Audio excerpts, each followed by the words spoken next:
Today I'm going to answer your questions about love. You see, relationships are the things that give us the most joy. How we interact with other people, that's what makes us really happy. So why do we believe that marriage is such hard work, that relationships are hard work, that they cause so many problems? Well, it's because we don't really understand how to properly connect. So let me help you. Let me give you some insight. I had advice columns for years, and every week I would answer tons of mail. And I'm here today, and I'm really excited about answering yours. So here's the first question, straight from my computer. Hi Marissa, the topic of marriage terrifies me. We have been together for 3 years, and on paper we're such a good match and we're in a good place. But something's missing for me. How do I get to the root cause, and why am I afraid to commit to a really good and decent man? Well, that's a great question, isn't it? That word terrifies you, is jumping off the page at me. Why would marriage terrify you? Obviously, commitment is scaring you, and there's several things that could cause this. The first is, what is your experience of marriage? If you saw two parents stay together and make each other miserable, because marriage is for life, you don't leave a marriage, that will influence you. See, on the other hand, you may have had parents who married and remarried and remarried. I come from a family where everybody was divorced. My parents divorced, my aunts divorced, and then we have a picture, well, marriage doesn't last, it doesn't work. Or you may have a third opinion. I know people who were together for years, they got married and they got divorced in a year because marriage changed everything. Now, I don't know which one of those is affecting you, but you probably do. So take a minute right now to look at, what do you believe about marriage? It's hard work. It's all give and take. You lose yourself. All the things that person loved about you disappear. It becomes a life of drudge. You're forever cooking and cleaning up after someone who doesn't appreciate you. You see, whatever your beliefs are yours to change. As I said, I come from a family where my parents divorced, my father divorced twice, my mother divorced once, a lot of my friends divorced, and yet over time I began to decide my marriage is going to last forever, because I can choose what I say, I can choose what I think, I can even choose what I believe, because whatever you look for, you will find. Look for why marriage is terrible, you'll definitely find that, or look for why it's amazing and wonderful, and you will find that too. And remember, your marriage to your guy is going to be different to everyone else's marriage. So first of all, sit down with that good and decent man and go, hey, how do you see our marriage working out? How will we divide chores? How will we raise children if you decide to have them? What will we do about money? Because in a relationship, the two things people fight about more than anything are money and division of chores. But if you decide to work that out early, that will help. And then take a while and do some writing. Marriage terrifies me because, and what will come up? Finish that sentence, because I'm going to lose my identity. Well, women did do that, but that doesn't ever have to happen again. Marriage terrifies me because I won't be free. But what does freedom even mean? Freedom means you are free to commit to that good and decent man, because freedom to be alone for your whole life, what even is that? Why am I terrified of marriage? I'm terrified because I'll forget who I am. My career will suffer. I won't be good enough. I might end up like my parents. When you start to write this question out, I think I'm terrified of marriage, because it will all begin to make sense. And then you can decide, okay, well, my marriage is my marriage. It doesn't have to be like anyone else's. I know married people who don't even live in the same house, very happily married, and they live apart. That's unusual. I know married people, newly married, who don't share a bedroom, also unusual. Two of my dearest friends They go out to work and their husbands stay home, and it really, really works. So marriage is different now. There are no rules. Make your own rules. Who's the breadwinner? Who does the chores? Who raises the children? You can choose to go off in a camper van and travel the world together. And there are people who never get married and are deeply committed 35 years down the line. Other people who get married and it's all over. But forget about what marriage is to everyone else and decide, what is it to you? You get to make your own vows. You get to do it your way, your marriage your way, on your terms. And all your fears will end if you start writing out, I believe I'm terrified of marriage because, finish that, I think I'm terrified of marriage because, when I think of marriage, I'm scared because, and when you've got the answers, look at them and go, oh, well, that was my grandmother's belief. That was my father's belief. That was my society's belief. It's not even true anymore. And I can have the marriage I want with this good, decent man who I've been with for 3 years. And we get on, we fit. But if you really believe that marriage will change you, you don't even have to get married. Or you could do what many people do. You could have a ceremony that isn't a marriage. So if you really, really, really don't want to do it, you certainly don't have to. Being unmarried now and committed to someone, well, that's what many people have. So you decide why you think you're scared. Don't use the word terrified. Why you think you're scared. Use the word terrified in the writing, of course, but then decide, oh, that's a belief. Your beliefs are yours to change. And then decide what marriage would mean to you and your great guy. Why is it so important? Could you live together without being married? Can you have a different kind of ceremony, a commitment ceremony? Or maybe you could think, you know what? Now I know what to do. I'm going to have my marriage my way. It's going to be amazing. You've been together for 3 years. You could be together for 33 years. Just decide what you want, what you need, and get rid of those fears. Delete them, erase them. They're from the past. And the past is gone. You're in the present, and your future will be amazing if you just get rid of those past fears, because they're not even real. They feel real. I promise you they're not. Here's the next question. It's one I get asked so much. How can I handle jealousy and feelings of revenge after seeing my ex, the person who ditched me, become married to someone else?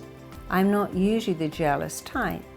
Well, you see, one of our greatest fears, in fact, our greatest fear is to be rejected, to be replaced, and you're with someone, you're planning a life, and they ditch you, and they marry someone else, and you feel completely replaced. And we all hate to think that we're replaceable. That's a horrible feeling. I've been replaced. It's the same as being fired. Someone's replaced me, and if they've replaced me, I don't matter. I'm not significant. So you need to take a look at this and realize that that was not your person. You may have thought it was, but it isn't. You see, what we all want is to find someone that loves us and is deeply loved by us. A relationship is a two-way thing. You may believe he was your person, but he decided you were not his person, and that's sad, I know. I was dumped by what was the love of my life. It was immensely painful. But now I'm married to someone I love deeply. I'm still in touch with him. I look at his pictures of him and his wife, and I don't feel any jealousy because he found someone, and he freed me to find someone. If I hadn't found the husband I'm with now, I would never have my amazing career. And that doesn't mean the other person isn't great. I wasn't right for him. He might have been right for me. He probably wasn't actually, but I was not right for him. And so he's gone, he's moved on, he's found someone else. You have to decide, I'm glad he's gone. He wasn't my person. If I wasn't his person, he couldn't be my person. I will not miss someone who does not miss me. Do not waste your energy missing someone that isn't missing you, thinking about someone who is not thinking about you. There are so many people in the world that you can love. And I want you to list all the qualities he loved about you, because I promise you, when he packed his bags and left, he did not pack those qualities and take them with him. When he rang you, and I love you because, and you're great because, and what I love about you is, and I just love you, everything he loved in you is still there. And the next person you meet will see those same qualities and love you even more. So decide that he was your starter relationship. You know, we get a starter home. My first home was a studio. I loved it. It was amazing. And then I grew out of it. Then I got a 2-bed apartment. Eventually I got my amazing house, but I kind of had to upgrade. And sometimes we have a starter relationship. I was with this person, thought it was great. I learned a lot. But we kind of ran out of road.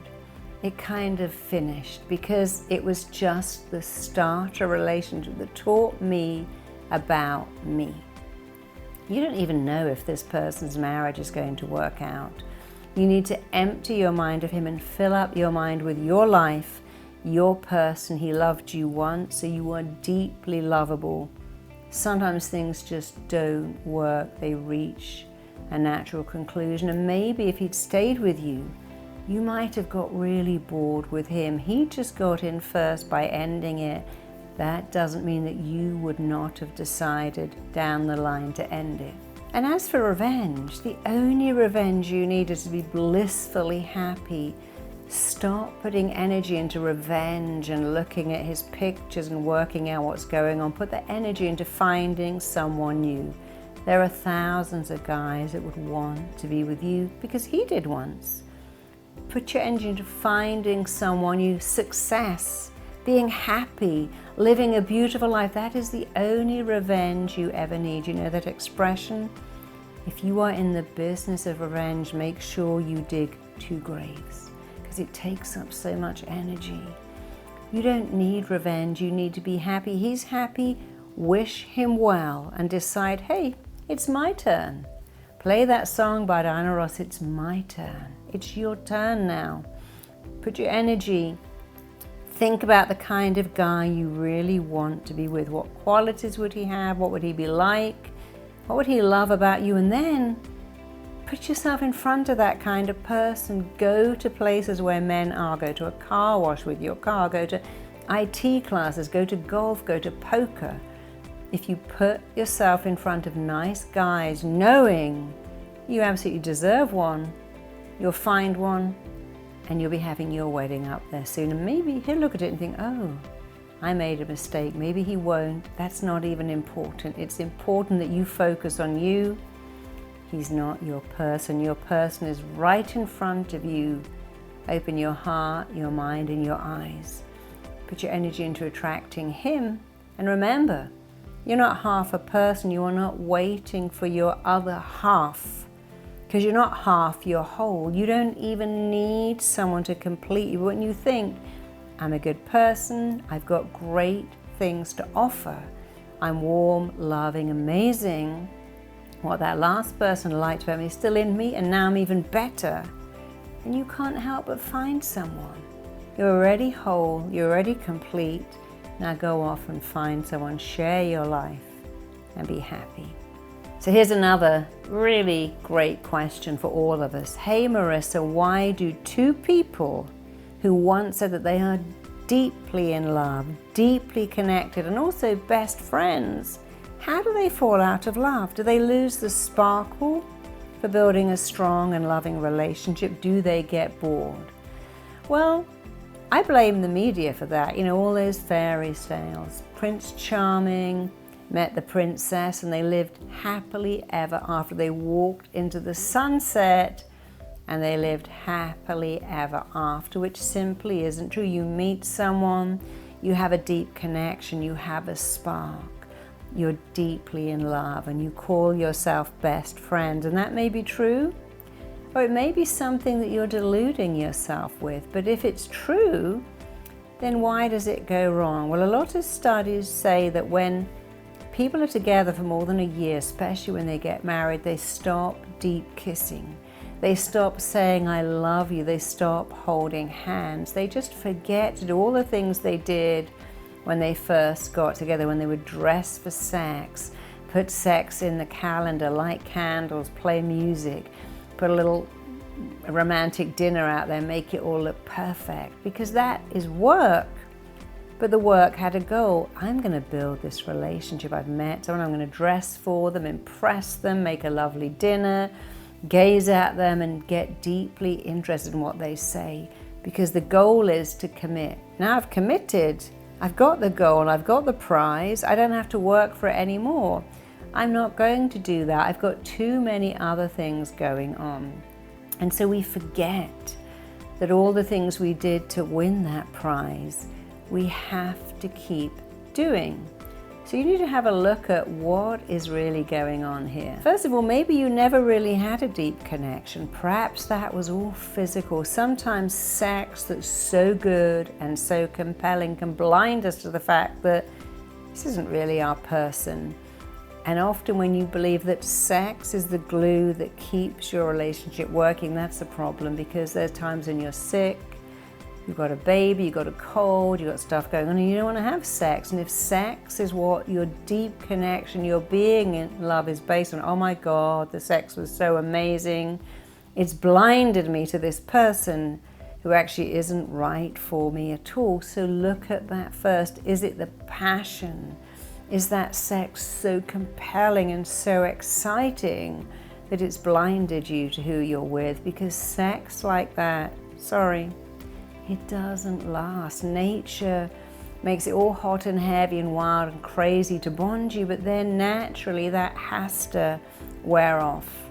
And very people say, hey, 35 years in, I'm having the same wild sex. I go, we used to do it all night and now it's just 15 minutes, still very nice. But gosh, can you remember in the beginning, we'd have sex before we went to bed, in the middle of the night, first thing in the morning. We don't do that anymore. That's normal. You can't maintain that sexual momentum. So maybe you never had the deep connection or even the deeply in love. Maybe you were deeply in lust. Let's go on. Maybe it's true you had a deep connection. You were deeply in love. What's happened? Well, the most obvious thing is that people stop working at it. You know, my husband, when we were first together, would do anything. If I said, oh, babe, I don't understand this, he'd come over and fix it. He would come in the door and the first thing he'd do is to find me and pick me up and hug me and twirl me around the room. Now he comes in and the first thing he does is look at his computer, look at his phone, look at something else, but that's normal. We exchange all that wild, crazy first bit for deep connection, deep understanding. We are best friends. Another problem happens when you believe that that person is your best friend. You see, my husband is my best friend. If I was going to a desert island, I'm taking him. He doesn't come to the nail bar with me. I don't shop with him.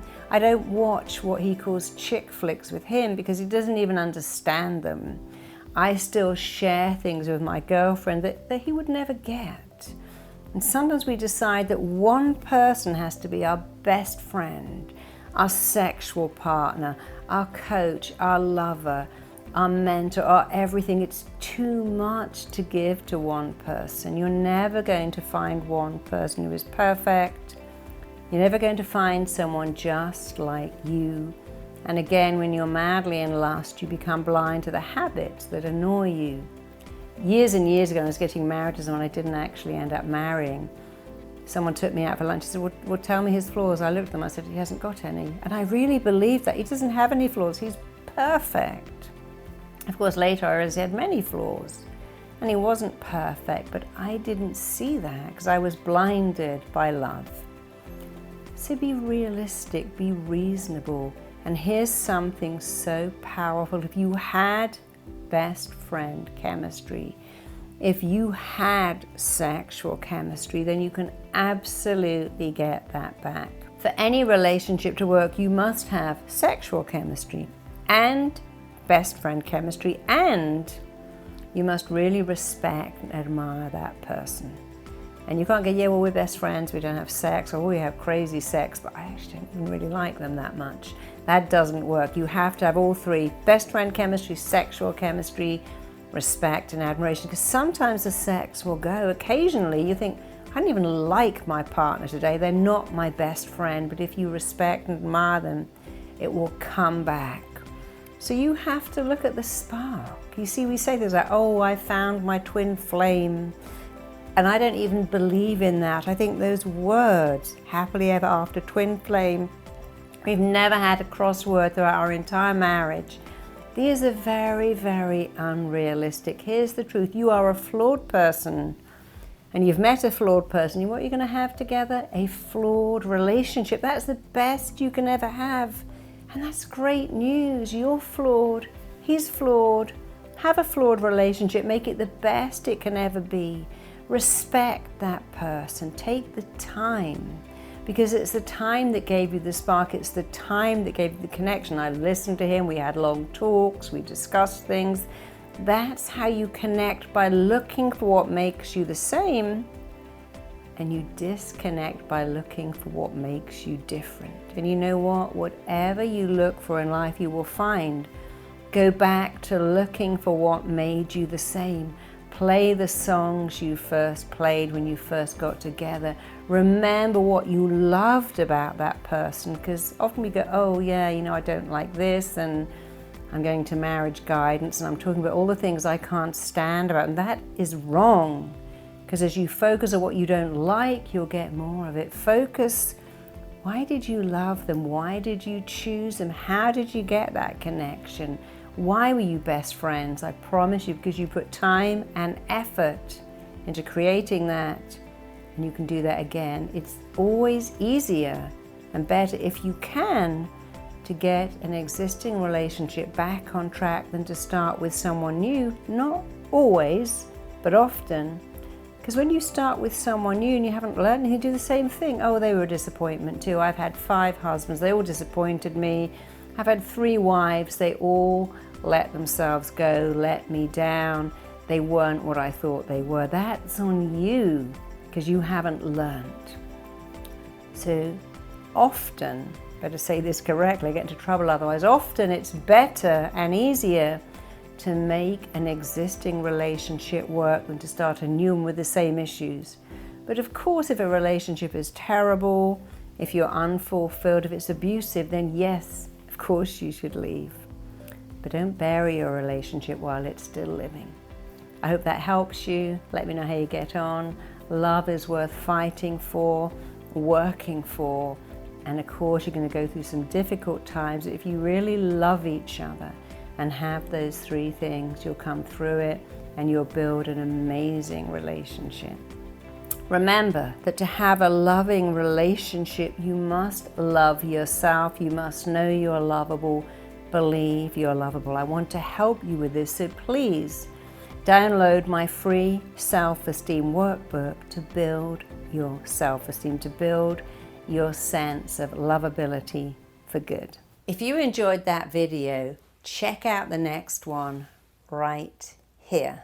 You can also click the link below right here for your free gift. We have a choice. You can go, I'm in agony, my head is killing me, which is not true. You can go, I got a headache, it's slightly annoying, but I'm going to take